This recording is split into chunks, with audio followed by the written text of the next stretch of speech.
Hey, have you ever felt like you're doing everything right on keto, tracking every carb, reading every label, but you still hit those frustrating plateaus where the scale just won't budge? You're not alone. And today I'm going to show you exactly which zero-carb foods can break through those barriers and why most people are missing the most powerful ones. I'm Dr. Michael Stevens, a nutritionist who helps people balance their blood sugar, improve their metabolic health, and understand their bodies on a deeper level. Now, if you watched my last video on how to actually get into ketosis faster, you know I don't sugarcoat things. I give you the real science, the stuff that actually works, not just what sounds good on social media. And today we're diving deep into zero-carb foods because there's a massive misconception out there that's keeping people stuck. Most people think zero carb just means zero carb, right? Like it's this simple black and white category. You either have carbs or you don't. But that's the biggest misconception holding people back on keto. Because not all zero-carb foods are created equal, and some of them can actually stall your progress, even though they technically have zero carbs. I know that sounds confusing, but stick with me, because once you understand this, everything changes. Let me explain what's really happening in your body. When you eat zero-carb foods, you're obviously not spiking your blood sugar. That's the whole point of keto, keeping insulin low so your body can burn fat for fuel instead of glucose. But here's what nobody tells you. Some zero-carb foods trigger other hormonal responses that can interfere with ketosis. Some zero-carb foods are so nutrient-dense they supercharge your metabolism. And some zero-carb foods are basically just filler that won't hurt you, but won't help you either. Think of it like this. Imagine your body is a fireplace, and you're trying to keep a strong, steady fire burning. That fire is your fat-burning metabolism, your ketosis. Now, zero-carb foods are like different types of fuel. Some are like dry hardwood that burns hot and clean for hours. Some are like newspaper that flares up fast but doesn't give you sustained heat. And some are like wet wood that just smolders and creates smoke.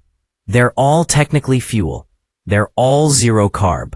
But they have completely different effects on your metabolic fire. So let's break down the science here, because this is where it gets really interesting. First, protein. Protein is technically zero carb, right?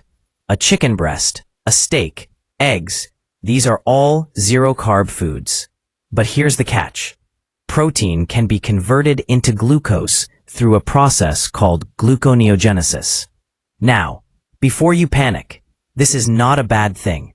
This is actually a natural and necessary process. Your body needs some glucose for certain functions, and gluconeogenesis allows your body to make exactly what it needs from protein without you having to eat carbs. But, and this is important, if you eat excessive amounts of protein, especially if you're not active enough to use it for muscle building and repair, your body can convert more of it into glucose than you want. And that can potentially slow down your fat burning. This doesn't mean protein is bad. It means you need to eat the right amount for your body, not just stuff yourself with protein because it's zero carb. Second point, fat. Pure fats like butter, ghee, tallow, coconut oil, olive oil, these are completely zero carb. And this is where keto really shines, because fat does not spike insulin at all. When you eat fat, your body can use it directly for energy or store it, but it doesn't trigger that blood sugar roller coaster. Fat is your friend on keto. It keeps you satisfied. It provides steady energy. And it supports hormone production. Your body actually needs fat to make hormones like testosterone and estrogen. Without enough fat, your hormones go haywire. But here's where people mess up. They think because fat is zero carb and good for keto, they should just drink oil by the gallon. No. Your body still needs a caloric deficit to lose weight. If you're eating so much fat that you're in a massive caloric surplus, you're not going to lose body fat, even though you're in ketosis. Your body will just burn the dietary fat you're eating, instead of your stored body fat. So yes, eat fat, but be smart about it. Use it to feel satisfied, not to just pile on calories. Third point, and this is huge, nutrient density. This is what separates the average zero-carb foods from the superstar zero-carb foods.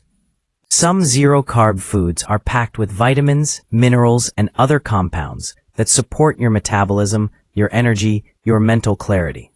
Other zero-carb foods are basically just empty calories. They won't kick you out of ketosis, but they're not helping you thrive either. Let me give you an example. Beef liver versus a protein isolate powder. Both can be essentially zero-carb.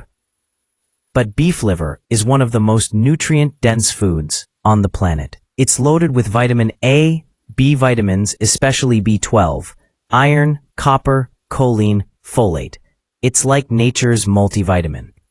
Eating liver regularly can boost your energy, support your liver function, improve your skin, sharpen your mental clarity.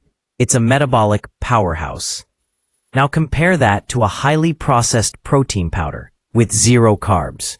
Sure, you get protein, but you're missing all those cofactors, all those micronutrients that your body needs to actually use that protein effectively. Your body doesn't just need macros, it needs micros too.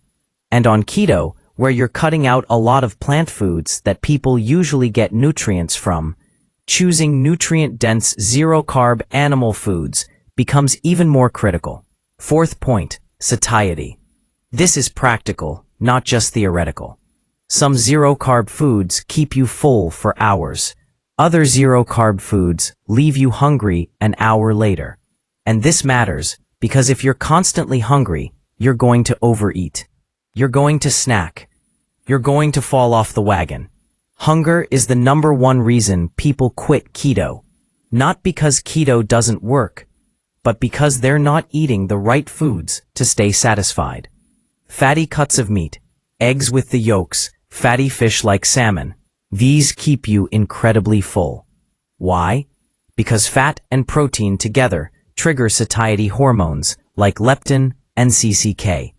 Your body gets the signal that you're nourished, that you have enough, and the hunger just turns off.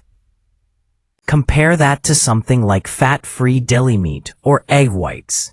Sure, they're technically zero carb, but they're not satisfying.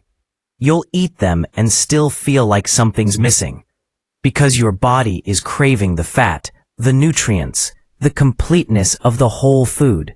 Fifth point. This is about quality. Not all zero-carb foods come from the same source, and the quality of your food affects your health. Grass-fed beef versus conventional grain-fed beef. Both are zero-carb, but the nutrient profiles are different. Grass-fed beef has more omega-3 fatty acids, more CLA, which is a beneficial fat, more vitamins like vitamin K2. It's cleaner. The animals are healthier, and that translates to you being healthier. Same with eggs. Pasture-raised eggs, where the chickens are out eating barks and grass, versus conventional factory farm eggs. The pasture-raised eggs have more omega-3s, more vitamin D, richer yolks, better nutrition. I'm not saying you have to buy the most expensive food all the time, but when you can, invest in quality. Your body will thank you. Now let's talk about specific zero-carb foods, the ones you should be eating regularly if you want to absolutely crush it on keto. These are the heavy hitters, the foods that will keep you in ketosis, keep you satisfied, and keep you healthy long-term. #1, beef, especially fatty cuts like ribeye, chuck roast, ground beef, that's 80-20 or 70-30. Beef is packed with protein, obviously, but it also has creatine for muscle and brain function, carnitine, which helps your body burn fat, B vitamins, iron, zinc, selenium, and if you get grass-fed beef, you're getting even more benefits. Beef is also incredibly satiating. A good steak will keep you full for hours. When people say they feel amazing on carnivore diet, it's often because they're eating a lot of high-quality beef. Number 2, eggs. Whole eggs, not just egg whites. The yolk is where all the nutrients are. Eggs have choline, which is critical for brain health and liver function. They have vitamin D, vitamin A, B vitamins, selenium, and they have all 9 essential amino acids in perfect ratios. Eggs are also one of the most versatile foods. You can scramble them, fry them, make omelets, hard-boil them for snacks. And they're cheap. You can get a dozen eggs for a few bucks. There's no excuse not to eat eggs. Number 3, fatty fish. Salmon, mackerel, sardines, herring. These are zero carb and loaded with omega-3 fatty acids, specifically EPA and DHA. These omega-3s reduce inflammation, support brain health, improve heart health, and help with insulin sensitivity. A lot of people on keto eat tons of meat but neglect fish, and they're missing out. Try to get fatty fish in at least twice a week. If you can't stand fish, you can supplement with fish oil, but whole fish is always better because you get all the other nutrients too. Number 4, organ meats. I know, most people don't want to hear this.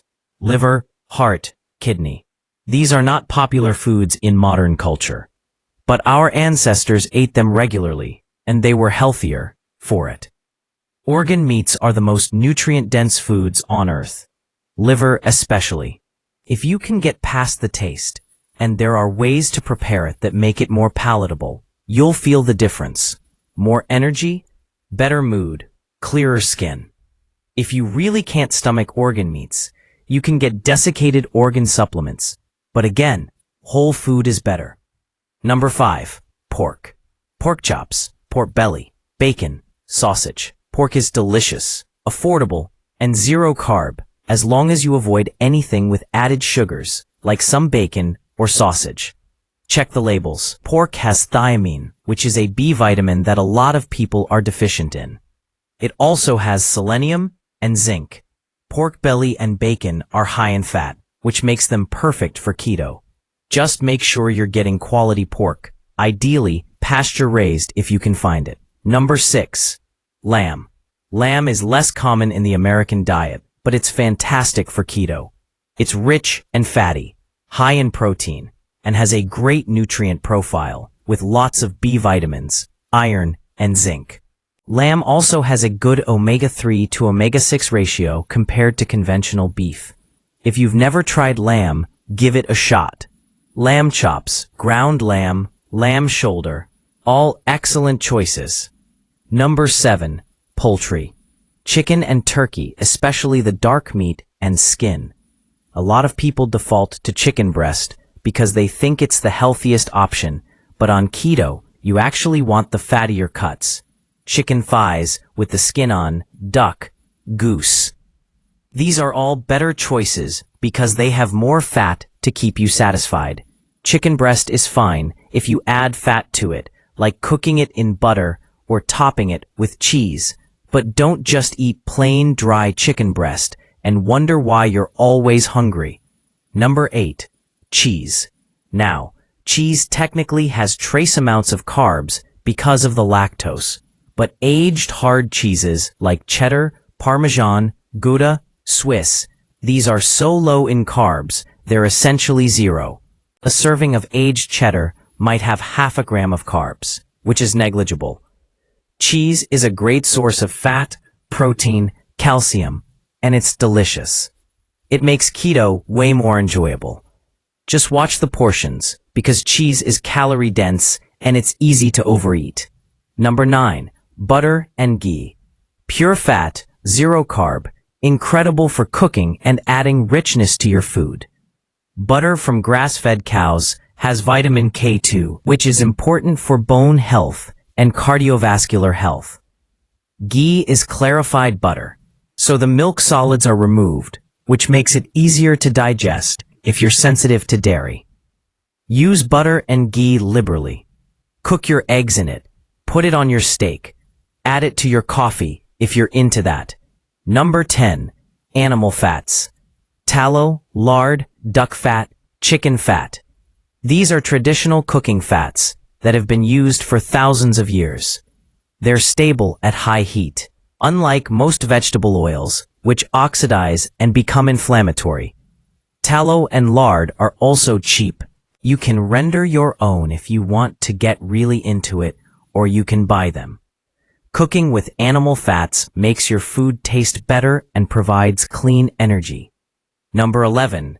Bone broth. Technically zero carb if you make it right, just bones, water, and maybe some salt. Bone broth is rich in collagen, gelatin, amino acids like glycine and proline, and minerals. It's incredibly healing for your gut, which is important because a lot of people have digestive issues on keto at first. Drinking bone broth regularly can help with joint health, skin health, and it keeps you hydrated. It's also very soothing, almost meditative, to sip on a warm cup of bone broth. Number 12. Shellfish. Shrimp, crab, lobster, oysters, mussels, clams. Most shellfish are very low carb or zero carb, and they're packed with nutrients. Oysters especially are nutritional powerhouses with tons of zinc, which is critical for immune function and testosterone production. Shellfish also have selenium, iodine, B12. They're a great addition to your keto diet, and they add variety so you don't get bored. Number 13. Certain cuts of game meat. Venison, bison, elk, wild boar. If you have access to game meat, it's an excellent choice. Game meat is typically leaner than conventional meat because the animals are more active, but it's also cleaner with no antibiotics or hormones. The flavor is richer and more complex. If you hunt or know someone who does, game meat is a fantastic option. All right, so those are the best zero-carb foods. But knowing what to eat is only half the battle. You need to know how to actually structure your eating so you're setting yourself up for success. So let me give you a step-by-step action plan, exactly what to do starting today. Step 1.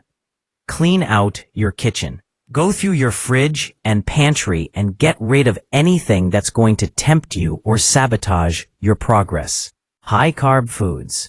Obvious, but also processed zero-carb foods that are low quality. Those cheap processed meats with fillers and sugars, that low-quality cheese, the vegetable oils. If it's not serving your health, get it out. You can't eat what's not there. Step 2. Make a shopping list focused on the zero-carb foods I just mentioned. Prioritize the ones you actually like and will eat. There's no point buying liver if you're going to gag it down and hate your life. Start with the basics. Beef, eggs, fish, butter, cheese. Build from there. And when you go shopping, stick to the perimeter of the grocery store. That's where the real food is. The middle aisles are mostly processed junk. Step 3. Prep your food. This is non-negotiable if you want to succeed. Set aside a few hours once or twice a week to cook in bulk. Grill a bunch of steaks. Bake a tray of chicken thighs. Hard-boil a dozen eggs. Make a big pot of bone broth. When you have food ready to go, you won't be tempted to order takeout or grab something quick that's not keto-friendly. Prep is the secret weapon of successful keto dieters. Step 4.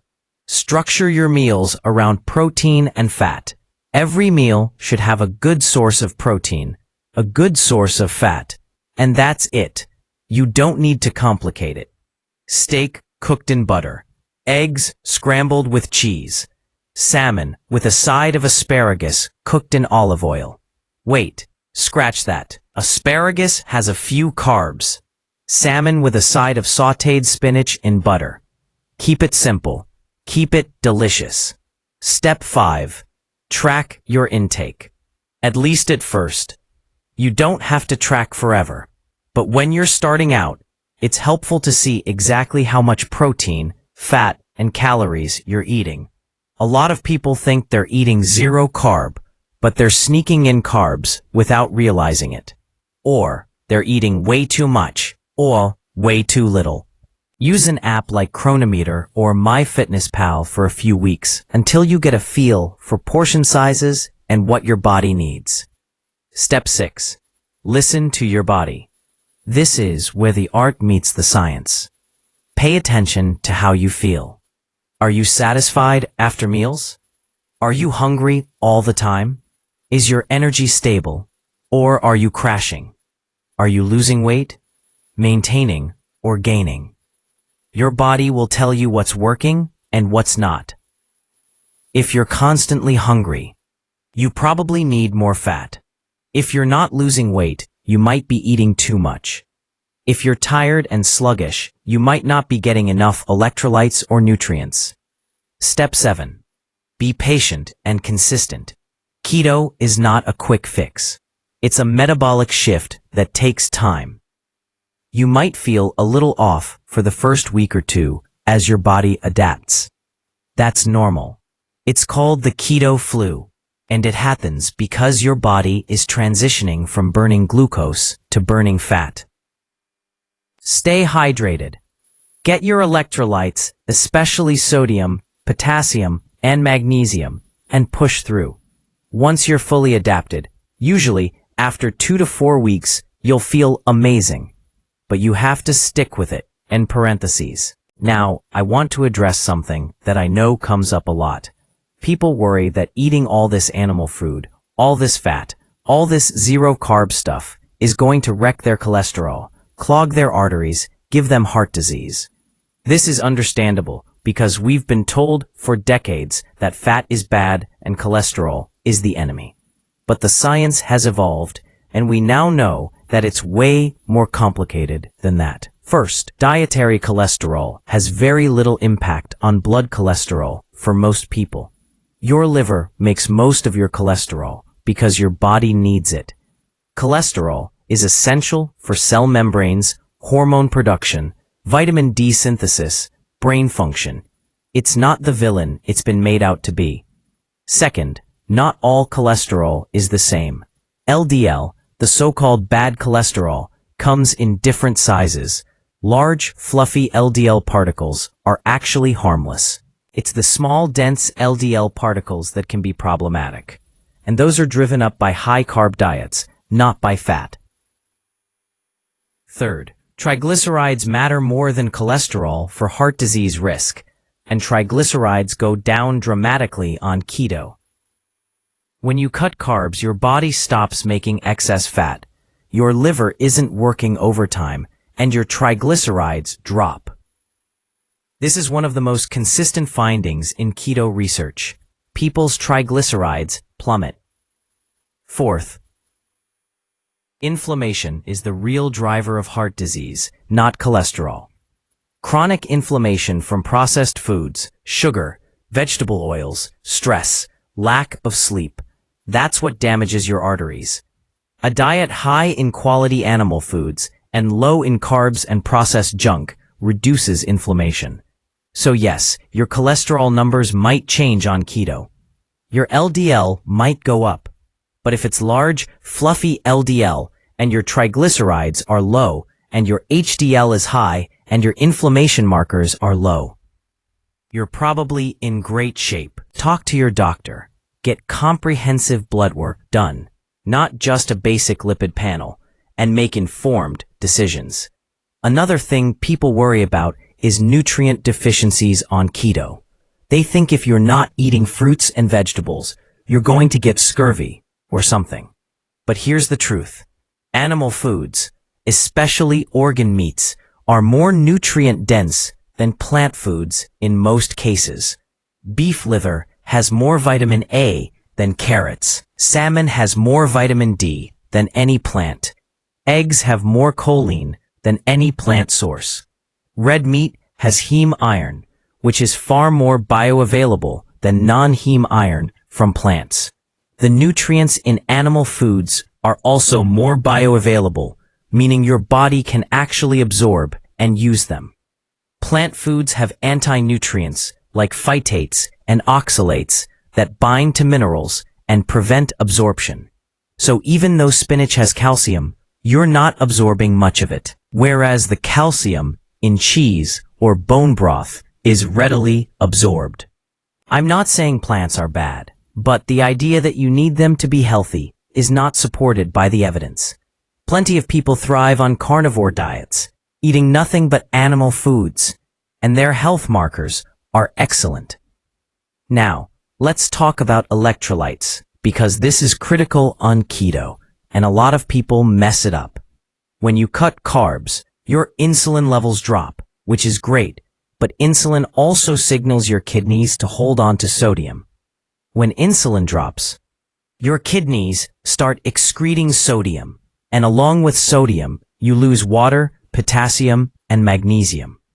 This is why you lose a bunch of water weight in the first week of keto, but it's also why you can feel like garbage if you don't replenish electrolytes. You need sodium, lots of it. Most people need at least 5,000 milligrams of sodium per day on keto. Some need more. That's way more than the standard dietary guidelines recommend. But those guidelines are for high-carb diets. On keto, you need more salt. Add salt to your food. Drink bone broth. Have some pickle juice. Eat olives. Do whatever you need to do to get enough sodium. Don't be afraid of salt. Potassium is also important. You need around 3,000 to 4,000 milligrams per day. Good sources are salmon, avocado. Okay, avocado has some carbs, but it's keto-friendly. Spinach, and you can supplement with potassium chloride if needed. Just don't overdo it. Too much potassium at once can be dangerous. Magnesium is the third key electrolyte. Most people are deficient in magnesium even before keto. You need around 400 milligrams per day. Magnesium helps with muscle function, nerve function, sleep, stress management. Good sources are pumpkin seeds, almonds, dark chocolate. But those all have some carbs, so a lot of people on strict keto supplement with magnesium glycinate or magnesium citrate. Take it before bed, it'll help you sleep better too. If you get your electrolytes dialed in, you'll avoid the keto flu. You'll feel energized, your workouts will be better, your sleep will improve. Everything just works better. Electrolytes are not optional on keto. They're essential. Let me also talk about eating patterns. You don't have to eat 3 meals a day on keto. In fact, a lot of people naturally fall into intermittent fasting because they're just not hungry. When your blood sugar is stable and you're burning fat for fuel, hunger becomes less urgent. You might find you can easily go from dinner to lunch the next day without breakfast. That's fine. That's actually beneficial. Intermittent fasting amplifies the benefits of keto. It gives your body more time in a fasted state where autophagy kicks in, which is your body's cellular cleanup process. It keeps insulin low for longer periods. It can speed up fat loss. Some people do OMAD, 1 meal a day, eating all their calories in a single meal. Some people do 2 meals a day. Some people still eat 3 meals.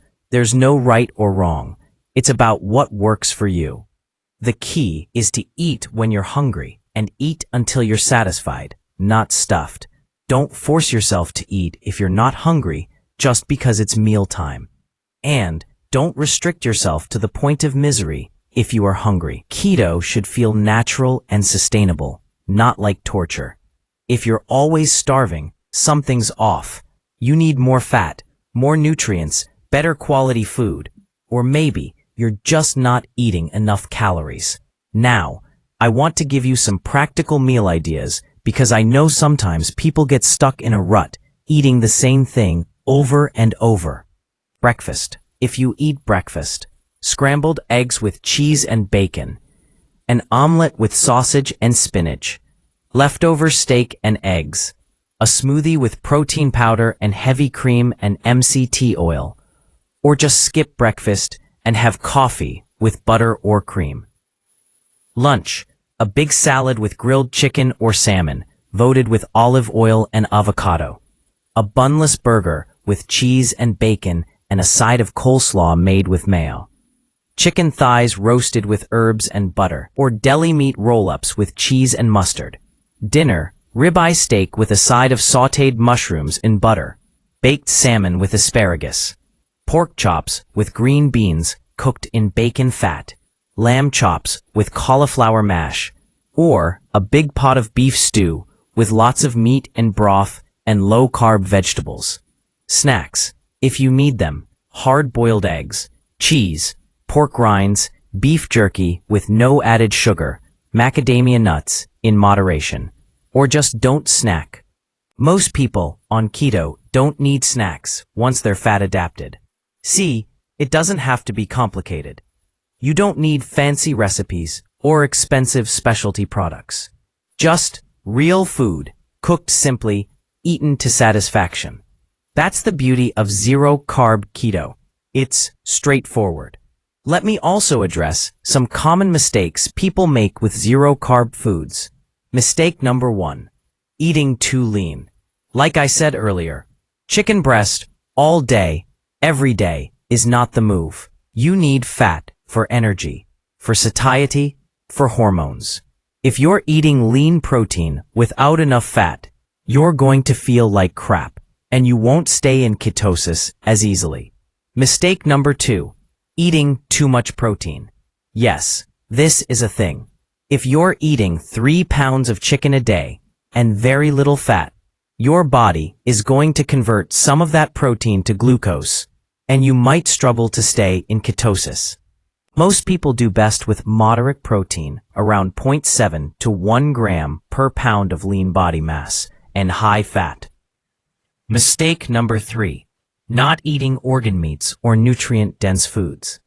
If you're just eating muscle meat and cheese all day, you're missing out on key nutrients. You'll probably be fine for a while, but long-term you might run into issues. Try to include liver or other organs at least once a week, or take desiccated organ supplements. Mistake number 4. Eating processed, zero-carb foods. Just because something is labeled zero carb doesn't mean it's healthy. Processed meats with additives, artificial sweeteners, protein bars with weird ingredients. These are not ideal. Stick to whole foods as much as possible. Mistake number 5. Not drinking enough water. On keto, you need more water because you're excreting more water due to the low insulin. Aim for at least half your body weight in ounces per day. More if you're active or in a hot climate. Dehydration will make you feel awful and can stall fat loss. Mistake number 6. Giving up too soon. A lot of people try keto for a week, feel like garbage because they didn't manage their electrolytes and quit. Or they don't see dramatic weight loss in the first few days and assume it's not working. Give it at least a month. Let your body adapt. The first 2 weeks are the hardest, but it gets so much easier after that.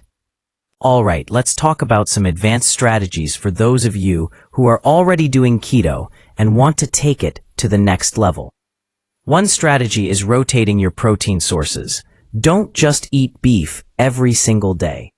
Mix it up with pork, chicken, fish, lamb, eggs. Different animals have different nutrient profiles, different fatty acid ratios, different amino acid profiles. By rotating, you get a broader spectrum of nutrients and you avoid potential issues from eating too much of any one thing. Another strategy is incorporating more nose-to-tail eating. This means eating not just the muscle meat, but also the organs, the bones for broth, the skin, the fat trimmings. This is how humans evolved to eat animals, using the whole animal, and it provides the most complete nutrition. You don't have to go full nose to tail overnight, but gradually adding in more variety will benefit you. Another strategy is experimenting with fasting. Once you're fat adapted, try extending your fasting window. Maybe do a 24-hour fast once a week. Or try a longer fast, 48 or 72 hours, a few times a year. Extended fasting has profound benefits for autophagy, for mental clarity, for metabolic health, for longevity. It's not for everyone, and you should work up to it gradually, but it's a powerful tool. Another strategy is tracking ketones. You can use urine strips, breath meters, or blood ketone meters to see if you're actually in ketosis. Blood is the most accurate. Nutritional ketosis is usually defined as blood ketones between 0.5 and 3 millimoles per liter. Some people feel best at 0.5, some at 1.5, some at 3. It's individual. Tracking ketones can help you dial in your diet and see how different foods affect you. Another strategy is optimizing your sleep and stress. Keto is amazing, but if you're sleeping 4 hours a night and stressed out of your mind, you're not going to get the full benefits. Prioritize 7 to 9 hours of quality sleep. Manage your stress with meditation, breathing exercises, time in nature, whatever works for you. Your hormones, your metabolism, everything is connected. You can't out-keto a bad lifestyle. Another strategy is adding in some movement. You don't need to become a gym rat, but some form of physical activity helps. Resistance training builds muscle, and more muscle means a higher metabolic rate and better insulin sensitivity. Walking is underrated. Just 30 minutes of walking a day does wonders for your health. High-intensity interval training, if you're up for it, can boost fat burning and cardiovascular health. Find something you enjoy and do it consistently. Now I want to talk about what happens long-term on a zero-carb keto diet. A lot of people worry about sustainability. Like, can you really eat this way forever? And the answer is yes, absolutely. Humans have eaten meat-based diets for hundreds of thousands of years. Agriculture and high-carb diets are a relatively recent development in human history. Your body is designed to thrive on animal foods. Long-term, most people on zero-carb keto report stable energy, no more blood sugar crashes, reduced inflammation, improved mental clarity, better mood, better sleep, better digestion, healthier skin, stronger nails, thicker hair, improved athletic performance, and just an overall sense of well-being. Your health markers typically improve. Triglycerides drop, HDL goes up, blood pressure normalizes, markers of inflammation like CRP go down, insulin sensitivity improves, and many people reverse conditions like type 2 diabetes, fatty liver, PCOS, metabolic syndrome. That's not to say it's a magic cure-all. Some people have underlying health issues that need more than just diet. But for the vast majority of people, a zero-carb keto diet is incredibly healing and sustainable long-term. The key is making sure you're eating enough, eating quality food, and getting adequate nutrients. One thing that can happen long-term is your body becomes extremely efficient at burning fat. Your ketone levels might drop over time, not because you're out of ketosis, but because your body is using ketones so efficiently that they don't accumulate in your blood as much. This is called keto adaptation. It's a good thing. It means your metabolism is working optimally. Don't worry if your ketone readings are lower after a few months. That's normal. Another thing that can happen is your appetite might change. Some people find they need less food over time because their metabolism is so efficient. Others find they need to eat more to maintain weight once they've lost the fat they wanted to lose. Listen to your body, adjust as needed, and don't stress about the numbers too much. Let me also touch on social situations because this is a real challenge for a lot of people. How do you stick to zero-carb keto when you're eating out, when you're at a party, when you're traveling? It's not always easy, but it's doable. When eating out, order steak, fish, burgers without the bun, chicken wings without breading, salads with protein and extra dressing. Most restaurants will accommodate you if you ask. Don't be shy about customizing your order. At parties, eat before you go so you're not starving and tempted by all the carby foods. Bring your own dish if it's a potluck, something you know you can eat. Focus on the meat and cheese platters. Avoid the bread and chips and desserts. If someone offers you something and you don't want to make a big deal about your diet, just say you're not hungry or you have a sensitive stomach. You don't owe anyone an explanation. When traveling, pack food. Bring hard-boiled eggs, beef jerky, cheese, nuts if they fit your macros. Scope out restaurants ahead of time using apps like Yelp or Google Maps to find places with keto-friendly options. If you're staying in a hotel, see if there's a fridge in your room so you can store food. Traveling takes a bit more planning, but it's totally manageable. Now let's address the question of whether you need supplements on zero-carb keto. The answer is, it depends. If you're eating a varied diet with organ meats and quality animal foods, you probably don't need much. But most people aren't eating liver and oysters every week, so some supplements can be helpful. Electrolytes, as I mentioned, are essential. Sodium, potassium, magnesium. You can get these from food and salt, but supplementing ensures you're hitting your targets. Omega-3 fatty acids. If you're not eating fatty fish regularly, a high-quality fish oil or krill oil supplement is a good idea. Vitamin D. Unless you're getting regular sun exposure, you probably need to supplement. Most people are deficient in vitamin D. Vitamin K2, especially if you're not eating grass-fed dairy or fermented foods, K2 is important for bone and cardiovascular health. Creatine. This is more for people who work out, but creatine is fantastic for muscle building, strength, and even cognitive function. It's found in meat, but you'd have to eat a lot of meat to get the amounts used in studies, so supplementing 5 grams a day is beneficial. Collagen or gelatin. If you're not making bone broth regularly, a collagen supplement can support joint health, skin health, and gut health.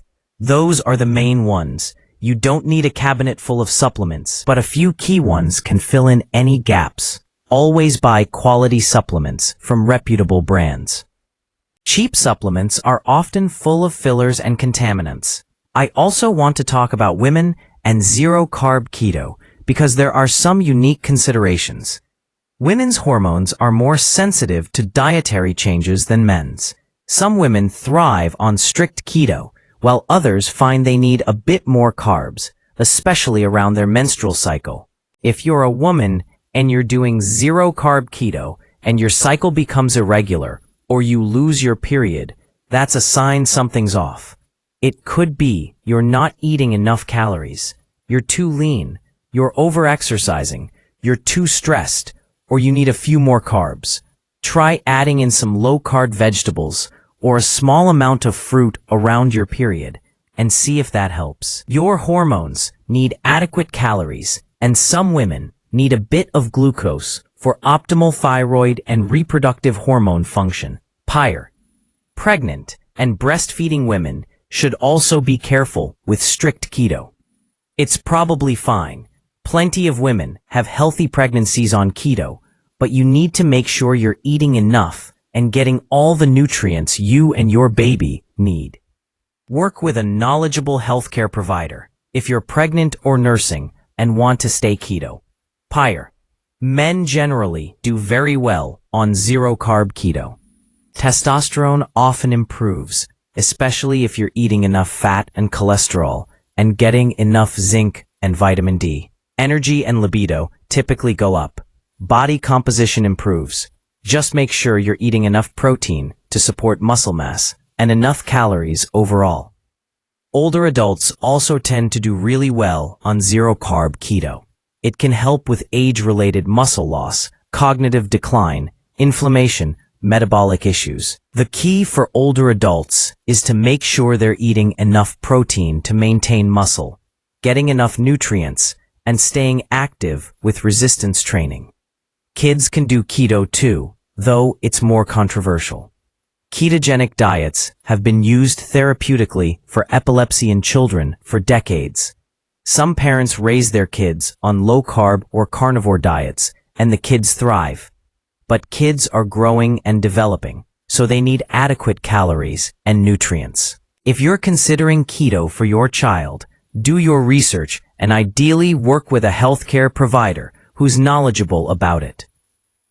Alright, let's wrap this up because I know this has been a lot of information.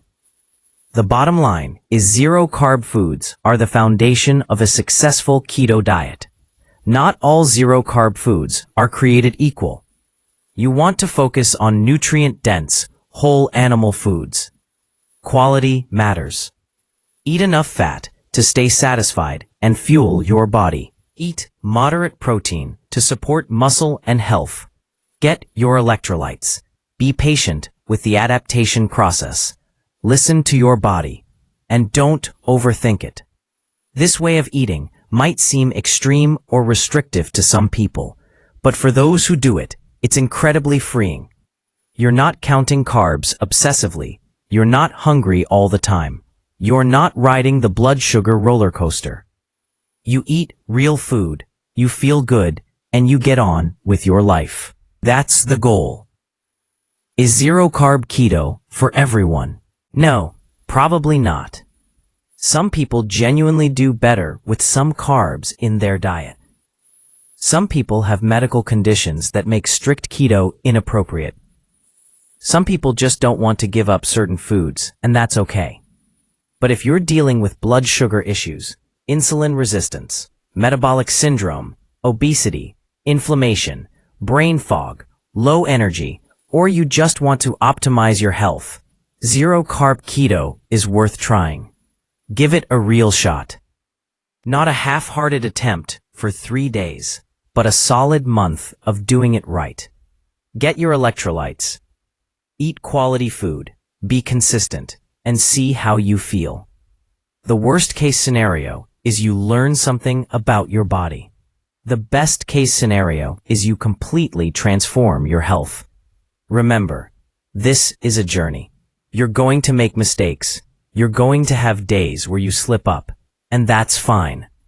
Don't beat yourself up. Just get back on track with your next meal. Progress over perfection.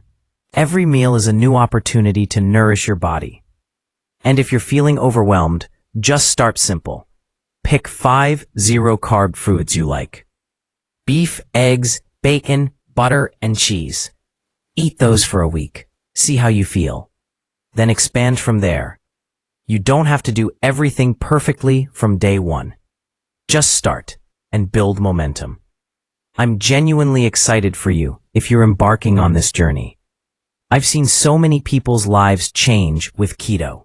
People getting off medications, reversing diseases, losing weight they've struggled with for years, feeling better than they have in decades. It's powerful stuff. And it all starts with understanding which foods to eat and why. So there you have it, everything you need to know about zero-carb foods for keto. If you found this helpful, make sure to watch my previous video on how to get into ketosis faster, where I break down the exact timeline and what to expect. Thanks guys for watching, and I'll see you in the next one.